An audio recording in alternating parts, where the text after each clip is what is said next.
Olá pessoal, eu sou o Darcy, estou aqui na presença das minhas colegas de sala, a Celina e a Dulce, e o nosso ilustre autor, professor Dr. Marcos Wagner. Nós somos alunos da unidade de Lusiânia, que é da Universidade Estadual de Goiás, unidade de Lusiânia, e viemos até aqui para entrevistar o autor do livro Preconceito Linguístico. A palavra Dulce. O preconceito está ligado, em boa medida, à confusão criada no curso da história, entre a língua e a gramática normativa. O senhor considera que seja possível desfazer essa confusão? Dulce, é possível sim, só que é muito difícil, porque ideias que levam muito tempo já consagradas na sociedade, é muito difícil a gente romper com elas, né? Tem um grande físico, que é o Max Planck, que dizia que é mais fácil você quebrar um átomo do que quebrar um preconceito. Então, quando a coisa se cristaliza na sociedade, fica muito impregnada, por mais que a gente lute e seja contra, não é fácil romper com essas ideias.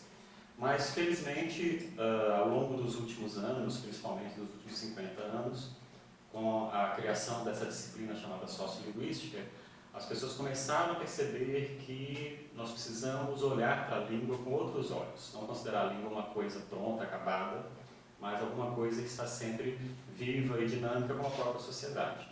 Então, o preconceito linguístico tem a ver com questões sociais, políticas, culturais, e se nós avançarmos para uma sociedade mais democrática, em que essas questões políticas, sociais, culturais forem vistas de maneira mais ampla e mais democrática, é possível que a gente comece a romper com essa confusão entre língua e gramática normativa. Então, essa confusão significa o seguinte: as pessoas pegam o rótulo português e acham que português é só aquilo que está naquele livrinho chamado gramática ou no dicionário, quando na verdade o dicionário e a gramática, para serem feitos, precisam ter uma vida, uma língua viva que vai servir de objeto para esse trabalho, né? Então não é a gramática que determina o que é a língua, é justamente o contrário. O gramático precisa de uma língua viva para poder escrever o seu trabalho, né? Então a gente precisa romper esse círculo vicioso da sociedade, né? Exatamente, né? Exatamente. É um círculo que fica se rodando, se regenerando, né? Então a gente tem que achar umas tesourinhas aí para cortar esse ciclo. Obrigada. Né? O que é norma linguística? E qual é a melhor maneira de transmiti-las aos educandos? A norma linguística é um conceito muito complicado, né? Eu venho já estudando e publicando vários livros sobre isso e cada vez mais complicada ela fica. Porque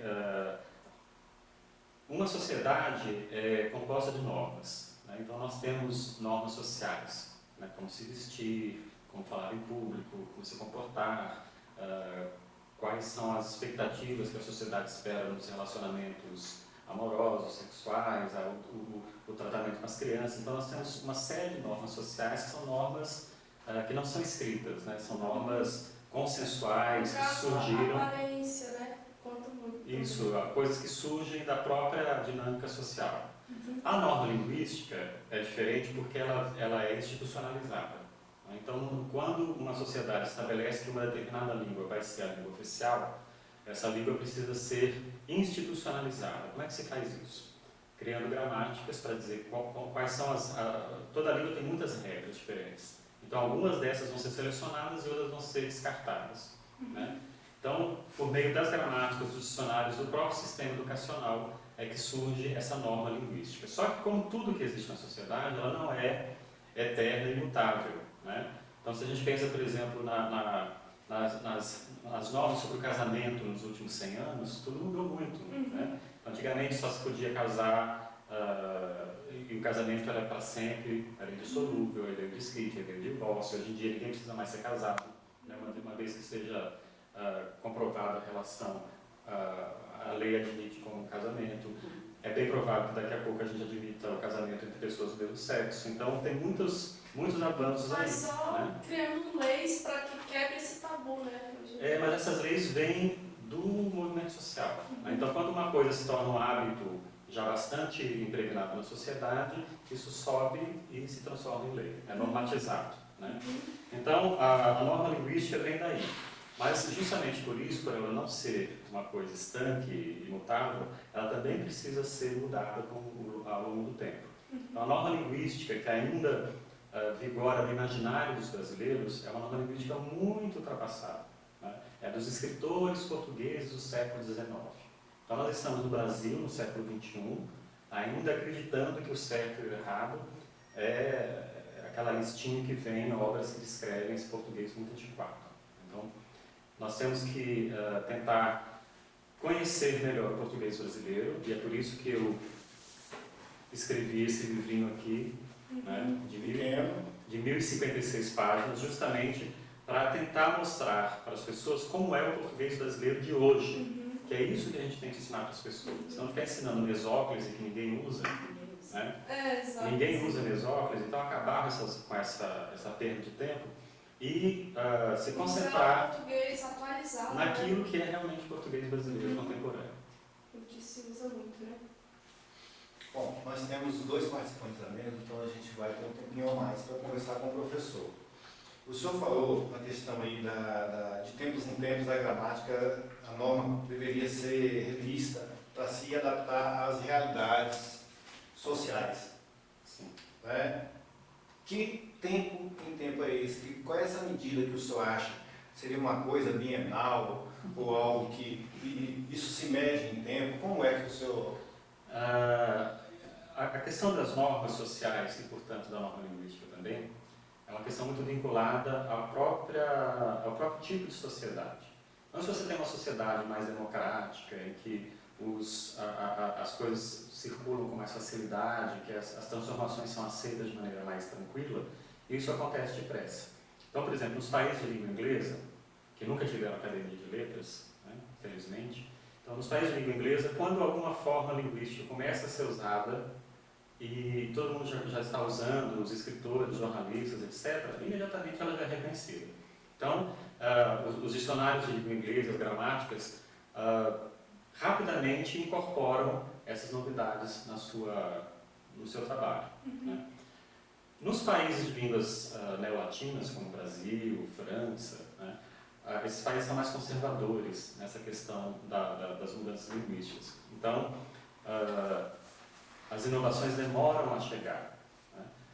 Mesmo assim, elas ocorrem. Então, se você pega uma gramática, como por exemplo a do professor Evanildo Bechara, que já tem 40 edições, se você compara a primeira edição com a edição mais recente, você vai ver que ele já está incorporando aos poucos coisas que vem acontecendo no português brasileiro.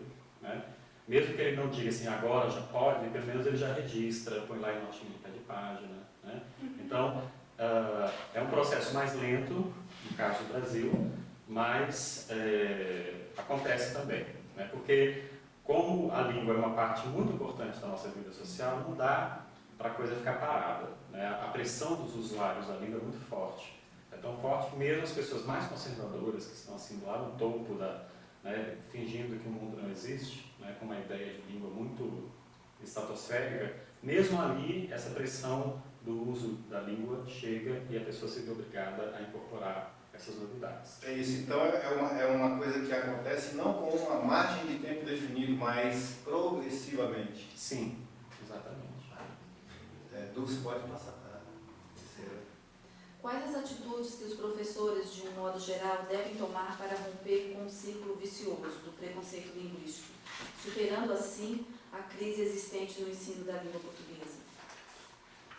Então, a primeira providência que a gente tem que tomar, e isso é o que a gente vem tentando fazer nos cursos de formação de professores, é uma mudança de atitude da professora e do professor com relação ao seu objeto de ensino, que é a língua. Né? Então, ele tem que passar a admitir uma concepção de linguagem mais antenada com as últimas descobertas científicas, as últimas pesquisas, com as teorias mais recentes. Né? Então, a gramática normativa tem mais de 2.500 anos de existência. Né? A linguística moderna vai fazer 100 anos ainda. né? Mas mesmo assim ela já veio modificar bastante dessa visão tradicional. Então o professor de língua portuguesa, de línguas em geral, tem que conhecer muito bem a tradição gramatical e, ao mesmo tempo, as novas visões de língua que foram surgindo nos últimos 100 anos, né? Então, a partir dessa mudança de postura, dessa mudança de atitude, dessa constante formação do professor, é que a gente pode romper com essa ideia de que o lugar da escola é para ensinar somente aquelas formas consideradas corretas, etc, etc. E também, como eu disse, ensinar uma língua viva, uma língua real, na qual o estudante se identifique.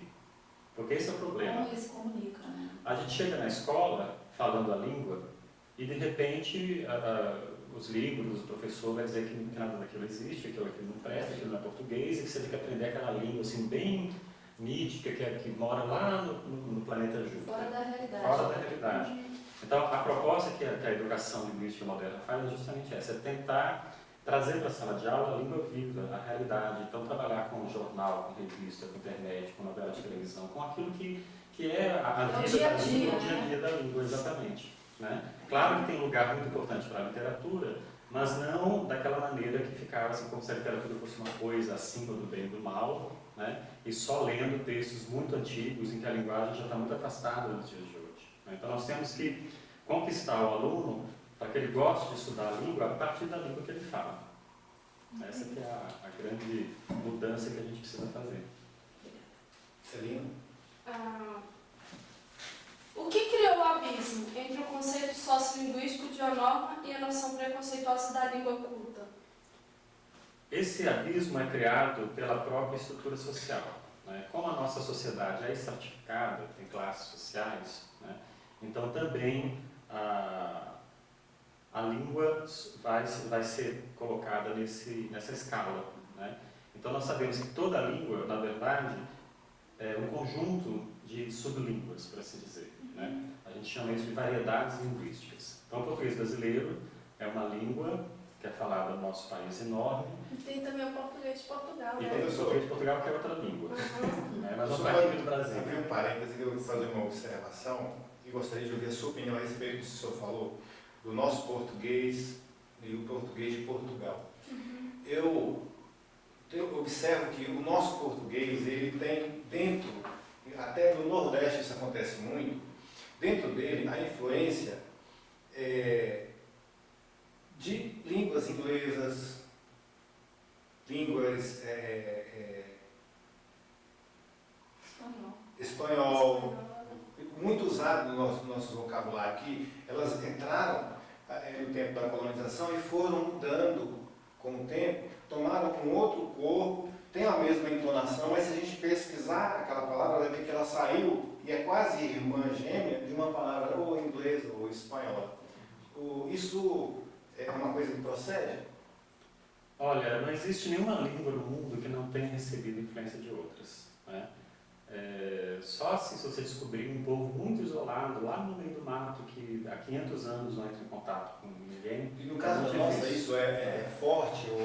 Isso acontece em todas as línguas, né? A formação da língua portuguesa mesmo, já desde a época que surgiu lá na Europa, né?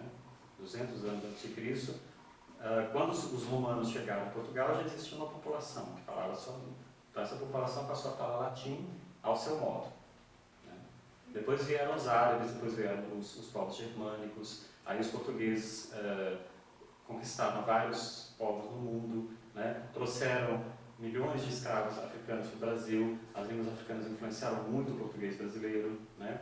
Nós já tínhamos aqui milhares de línguas indígenas que também influenciaram o português brasileiro, né? Então, qualquer língua do mundo, e principalmente resultante de um processo colonial como o nosso, é uma língua extremamente híbrida e mista, né? Você encontra, nós temos digamos assim, uma camada inferior, né, básica, que é de origem latina, mas um grande influxo de outras línguas também. Então, voltando à pergunta que a Celina fez para o senhor, então não faz sentido que haja esse abismo de preconceito com relação à norma culta e a... Isso parece uma coisa criada por interesses... Claro, exatamente a a estratificação social que eu estava dizendo, né? Então, como a nossa sociedade é toda estratificada em classes, né, também a língua vai ser estratificada assim. Então, na realidade, a língua apresenta múltiplas variedades. Mas, claro que quem está no poder vai achar que a sua maneira de falar é a mais bonita, é a mais correta, vai querer impor isso, né? e vai querer impor isso às outras pessoas, né? Assim como as classes sociais mais elevadas tentam impor a sua maneira de ver o mundo, seus costumes, sua moral, né? Também quer impor a sua língua. Influenciando diretamente no ensino. Claro, porque o sistema de ensino é controlado pelo poder, né? Então, quando você tem, como o Brasil agora, recentemente, nos últimos 10 anos, uma estrutura de poder que tenta ser mais democrática, que tenta se aproximar mais do povo, as coisas começam a se questionar, né? Então, hoje no Brasil, por exemplo, nós temos a nossa grande mídia, né, os grandes meios de imprensa, fazem uma campanha cerrada contra o governo, desde a época do Lula e agora mais ainda na Dilma, porque os grandes grupos de imprensa pertencem às elites brasileiras que estão aí há 500 anos mandando e desmandando.